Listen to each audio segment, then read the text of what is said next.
students, a very good morning to all of you, and I hope all of you are doing your studies regularly. So students, you are in 12th class and I hope कि आपका syllabus cover हो चुका है, तो आप अपना learning work है वो बहुत अच्छे से कर रहे होंगे. So this time is very crucial, आपके लिए बहुत इंपॉर्टेंट है. So don't waste your time and do your studies regularly. Okay, students, in today's class we are going to discuss some of the important question. Okay, so let's start.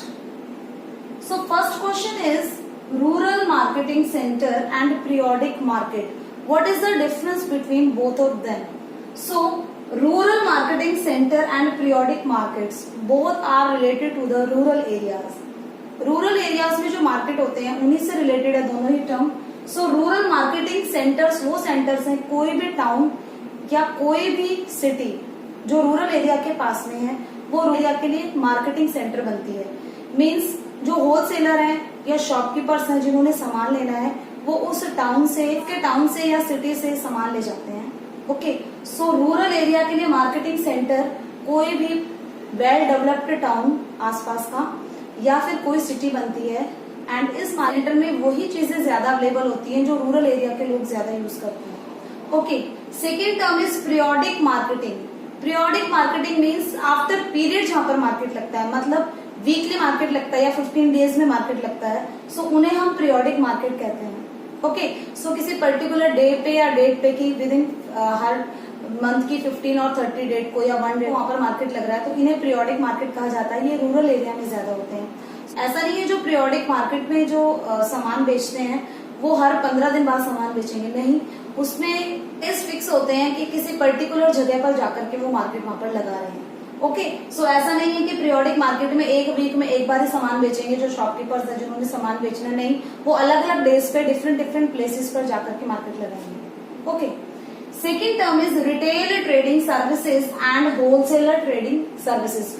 बहुत बार sample paper में इन दोनों में या तो difference पूछा जाता है या इन दोनों में से किसी एक टर्म के बारे में पूछा जाता है. So retail trading service and wholesale trading service में डिफरेंस ये है कि रिटेल ट्रेडिंग सर्विसेज में जो शॉपकीपर्स हैं जहां पर डायरेक्ट कंज्यूमर तक सामान पहुंचाया जाता है उन्हें हम रिटेल ट्रेडिंग सर्विस कहते हैं. ओके, कंज्यूमर तक जहां पर सामान पहुंचाया जाता है वो रिटेल सर्विसेज हैं, जबकि होलसेलर ट्रेडिंग सर्विसेज में जो होलसेलर्स हैं, जो कॉन्ट्रैक्टर्स हैं, जो मिडिल मैन है, वो रिटेलर्स को सामान देते हैं ताकि वो कंज्यूमर तक पहुंचाए. सो सपोज करें यहाँ पर इंडस्ट्री है, इंडस्ट्री से सामान लेके जा रहे हैं होलसेलर एंड होलसेलर से सामान लेके जा रहे हैं रिटेलर्स एंड फिर रिटेलर्स दे रहे हैं कंज्यूमर को. यहाँ पर इंडस्ट्री. तो इस तरीके से हमें क्वेश्चन पूछा गया होलसेलर एंड रिटेलर के बारे में. जो रिटेलर है वो डायरेक्ट कंज्यूमर को सामान बेचते हैं, जबकि होलसेलर है वो रिटेलर को अपना सामान बेचते हैं. ओके, सो यही दोनों में डिफरेंस है. सो यहाँ पर जो सामान लिया जाता है वो बल्क में लेते हैं, ये इनको सस्ता पड़ता है इंडस्ट्री से, एंड जो रिटेलर होते हैं वो होलसेलर से सामान लेते हैं और उसके बाद में कंज्यूमर तक पहुंचाते हैं. Next is medical tourism. Medical tourism is related to the medical purpose. Tourism हो रहा है, आप इंटरनेशनल टूरिज्म कर रहे हैं, दूसरी कंट्रीज में जा रहे हैं, बट उसका पर्पस क्या है, आप मेडिकल पर्पस से जा रहे हैं. ओके, सो मेडिकल टूरिज्म में नंबर फर्स्ट पर है इंडिया. राइट कि अगर फॉरेन कंट्री में इतनी अच्छी टेक्नोलॉजी है, वहां पर मशीन है, तो वो अपना ट्रीटमेंट कराने के लिए इंडिया में क्यों आते हैं, क्योंकि यहाँ पे उनको ट्रीटमेंट की कॉस्ट है वो काफी कम पड़ती है. दैट्स वाई वो इंडिया में आते हैं. सो मेडिकल टूरिज्म है. टूरिज्म का क्वेश्चन आता है, उसमें भी हमारी बुक में डिस्क्रिप्शन है वो मेडिकल टूरिज्म के बारे में ही दिया हुआ है. Okay, next is digital divide. Digital divide means technology and means of communication का यूज करती हैं डेवलप्ड कंट्रीज, लेकिन डेवलपिंग कंट्रीज अपनी जो कंट्री में जो सिटीजन्स हैं उनको इतने अच्छे से प्रोवाइड नहीं करा पाती टेक्नोलॉजी एंड कम्युनिकेशन के मीन्स. सो अगर हम वाईफाई की बात करें, सो रूरल एरिया में वाईफाई इतनी जल्दी आसानी से प्रोवाइड नहीं कराती है गवर्नमेंट, लेकिन अर्बन सेंटर्स जहां पर काम चल रहा है लोगों को वाईफाई की फैसिलिटीज दी जाती है. सो टेक्नोलॉजी का यूज कहाँ के सिटीजन किस तरह से कर रहे हैं, it is called the digital divide. So different country के बीच में भी होता है कि डेवलप्ड कंट्रीज है वहां पर डिजिटल ज्यादा यूज किए जा रहे हैं, टेक्नोलॉजी ज्यादा यूज हो रही है, जबकि जो डेवलपिंग कंट्री है वहां पर इतने अच्छे से जो टेक्नोलॉजी है उसका यूज नहीं किया जा रहा है. ऐसे ही रूरल एरिया और अर्बन एरिया में भी डिजिटल डिवाइड है कि अर्बन एरिया के लोग डिजिटल को बहुत अच्छे से यूज कर रहे हैं टेक्नोलॉजी को, जबकि रूरल एरिया में कहीं कहीं पर टेक्नोलॉजी उसका यूज हो रहा है। सो इनके बीच का जो पार्टीशन है it is called the digital divide, और हिंदी में इसे अंकीय विभाजन कहा जाता है। Okay, next is communication and it's means. Communication means communicate करना, अपने मैसेज को कन्वे करना। अब मीन्स में क्या आता है, हमने पहले भी बता रखा है आपको कि personal means of communication and mass means of communication. So personal means of communication में वो मीन्स आते हैं जो हमें पर्टिकुलर एक पर्सन को कन्वे करने हैं। हम मैसेज कर रहे हैं, ईमेल कर रहे हैं, या कॉल करके बात कर रहे हैं, डायरेक्टली स्पीक करके बात कर रहे हैं, ओके, कन्वर्सेशन हो रहा है, ये पर्सनल मीन्स ऑफ कम्युनिकेशन है। जबकि मास मीन्स ऑफ कम्युनिकेशन में सोशल मीडिया, इंटरनेट का यूज किया जाएगा, newspaper, magazine, television, radio, advertisement, इनका यूज किया जाएगा, क्योंकि मैसेज जो कन्वे करना है वो नंबर ऑफ पीपल को करना है। So they are called the mass means of communication. Mass means number of people है, वहां तक मैसेज कन्वे करना है। Okay, next question is quaternary and quinary activities. एक हमने primary activity, secondary and tertiary activity पढ़ा है।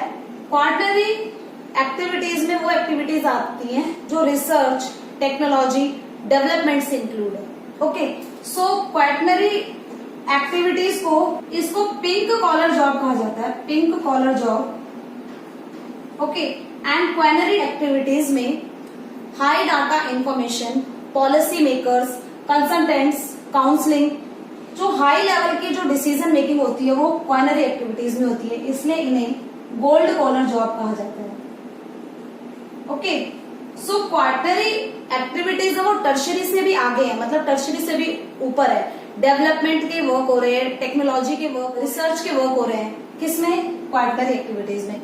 जबकि क्वाइनरी एक्टिविटीज में decision makers, policy makers, consultants, high decision लिए जाते हैं क्वाइनरी एक्टिविटीज में। Okay, so next is outsourcing and offshoring. Outsourcing means किसी बाहर की कंपनी से वर्क कराना। जैसे हम कॉन्ट्रैक्ट देते हैं, मतलब हमने कॉन्ट्रैक्ट दे दिया, एक फिक्स अमाउंट कर लिया और उसमें काम करके देगी दूसरी कंपनी आपके लिए। So that is called the outsourcing.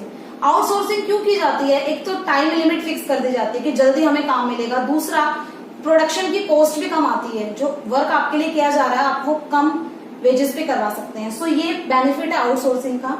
जबकि अगर इसको क्रॉस करके आप आउटसोर्सिंग वर्क कर रहे हैं, मतलब अगर यूएसए की कोई कंपनी इंडिया में आ रही है तो वो ओशन क्रॉस करके आ रही है, उसे कहा जाता है offshoring. So outsourcing and offshoring both are same. Outsourcing means आप खुद काम ना करके कहीं बाहर से काम करा रहे हैं, कॉन्ट्रैक्ट पे काम करा रहे हैं। ओके, एंड जब यही वर्क है ये एक कंट्री दूसरी कंट्री से करवाती है, that is called the offshore. So there are some merit and demerit of outsourcing, कि आप बाहर की कंट्री से या बाहर की कंपनी से वर्क करा रहे हैं, सो उसके क्या मेरिट एंड डीमेरिट हो सकते हैं। So first merit is employment. Suppose इसकी कोई कंपनी है वो इंडिया से वर्क करा रही है, तो इंडिया में क्या मिलेगा, लोगों को एम्प्लॉयमेंट मिलेगा। ओके, जितने भी अनएम्प्लॉयड यूथ है उनके लिए जो एम्प्लॉयमेंट के ऑप्शंस मिल जाएंगे। Next, stop migration. सो जो अनएम्प्लॉयड यूथ है, जो वेल एजुकेटेड यूथ है, जो माइग्रेट हो सकता है दूसरे कंट्री में for in the search of work, अब वो माइग्रेट नहीं होगा क्योंकि उसको अपनी ही कंट्री में वर्क मिल रहा है। सो मेरिट में क्या आएगा, एक तो एम्प्लॉयमेंट मिली है, दूसरा माइग्रेशन है वो स्टॉप हो गया है। ओके, डीमेरिट में कि एक तो लो वेजेस पे काम करना पड़ता है लोगों को, मीन्स अपनी कंट्री में अगर वो वर्क कराते तो उन्हें वहां पर ज्यादा वेजेस देनी पड़ती एम्प्लॉयज को, जबकि वो दूसरी कंट्री में करा रहे हैं तो लो वेजेस पे वर्क करा रहे हैं। सो एक क्वालिटी वर्क आपको मिल रहा है लेकिन आप जो वेजेस दे रहे हैं वो लो होती है।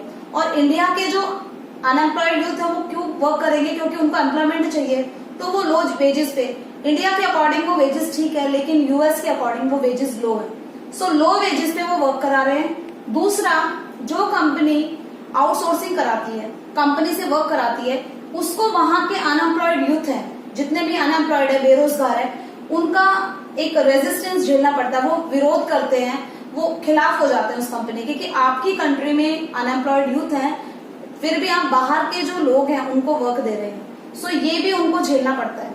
Okay, so these are the demerits and these are the merit. Next term is medical tourism.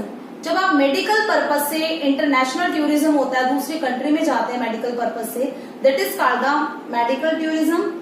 2005 US said to 55,000 patient है वो इंडिया में आए थे अपना ट्रीटमेंट कराने, जो कि एक काफी लार्ज नंबर है। सो इंडिया की तरह थाईलैंड, सिंगापुर, मलेशिया ये वो कंट्री है जहां पर मेडिकल टूरिज्म काफी ज्यादा है। सो पेशेंट है उनको यहाँ पर ट्रीटमेंट कराना सस्ता पड़ता है, क्योंकि वहां पर जो मशीन्स का चार्ज है, वहां पर जो हॉस्पिटल के चार्जेस है उनकी कंट्री में वो ज्यादा है, इसलिए में वो इंडिया में आकर के उनको वही फैसिलिटीज, वही ट्रीटमेंट मिल रहा है, उनको कम पे करना पड़ रहा है। That's why they come India for their treatment. So medical tourism is for medical purpose. और 5 मार्क्स फैक्टर्स पूछे जाते हैं कि टूरिज्म को इफेक्ट करने वाले फैक्टर्स कौन से हैं। So first one is lifestyle. लोगों की इनकम बढ़ी है जिससे उनका लाइफस्टाइल चेंज हुआ है। सो उनके पास में ज्यादा उनको फैसिलिटीज मिली है, ज्यादा लेजर टाइम मिला है, मीन्स हॉलीडेज ज्यादा मिले हैं, जिसकी वजह से वो टूरिज्म मतलब आउटिंग करना, बाहर जाना, घूमने जाना है, कर सकते हैं, मीन्स वो घूमने जा सकते हैं उसकी वजह से। Factor is transport facilities. Means अगर आपको कहीं बाहर घूमने जाना है तो आप अगर बाई एयर जा रहे हैं तो भी जो फ्लाइट्स है उनका टाइम, या ट्रेन से जा रहे हैं तो उसका टाइम, तो आपको बहुत सारी ट्रेन या बहुत सारी फ्लाइट्स मिल जाएंगी, तो आपको बहुत कन्वीनियंट रहेगा कि आप किस टाइम पर जा रहे हैं और आपको अगर वापस आना आपके पास में टाइम कम है। सो ट्रांसपोर्ट फैसिलिटीज ऐसी है कि बहुत ही शॉर्ट टाइम में भी आप एक जगह से दूसरी जगह जा सकते हैं। Next climate. सो क्लाइमेट भी इफेक्ट करता है टूरिज्म को। अगर हम ऐसी जगह पर रह रहे हैं जहां पर जो समर है वो काफी हार्श है, तो हम स्नोफॉल देखने के लिए जो कोल्ड क्लाइमेट है वहां पर जाना पसंद करते हैं, जबकि बहुत ज्यादा जहां पर हार्श क्लाइमेट है वो मॉडरेट क्लाइमेट में आना पसंद करेंगे। हम बीचेस पे घूमना पसंद करते हैं बिकॉज वहां पर जो क्लाइमेट होता है वो मॉडरेट रहता है।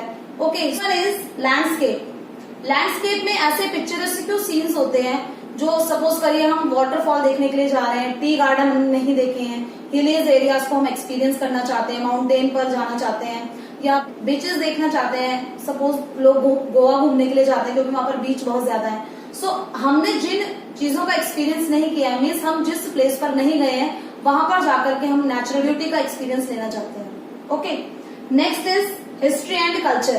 कल्चर में कहीं किसी प्लेस की हिस्ट्री या कल्चर ऐसा है जिसको जानने के लिए हम बहुत ज्यादा क्यूरियोसिटी है तो हम वहां पर जाते हैं। जैसे फोर्ट देखने के लिए जयपुर जाते हैं, वहां पर बहुत ज्यादा राजा थे जिन्होंने डिफरेंट टाइप के वहां पर फोर्ट बनवा रखे हैं, सो उनको देखने के लिए वहां पर जाते हैं। या कल्चर भी, ट्राइबल पीपल्स हैं, उनका कल्चर देखने के लिए भी बहुत सारे फॉरेनर्स हैं वहां पर स्टे करते हैं डिफरेंट फॉरेस्ट में। So these are some factors that affect the tourism. Okay friends, it's all about today's class.